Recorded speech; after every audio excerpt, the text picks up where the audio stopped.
Imamwada police ठाण्यातून लैंगिक अत्याचाराचा एक आरोपी पोलिसाला धक्का देऊन पळून गेला।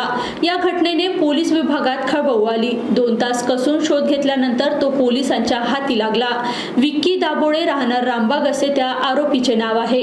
विक्की विरुद्ध लैंगिक अत्याचार आणि विनयभंगाचा गुन्हा नोंद आहे। विक्कीने एका महिलेला लग्नाचे आमिष दाखवून तिचे लैंगिक शोषण केले।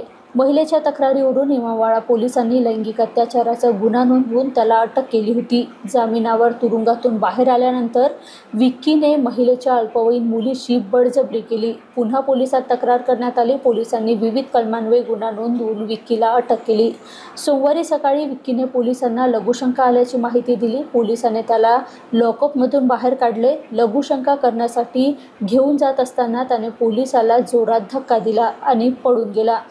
ठाण्यातून आरोपी पळाल्याची माहिती संपूर्ण विभागात पसरली। जवळपास 2 तासाच्या शोधानंतर इमामवाडा पोलिसांनी त्याला रामबाग परिसरातून अटक केली। त्याच्याविरुद्ध कायदेशीर कारवाई सुरू आहे।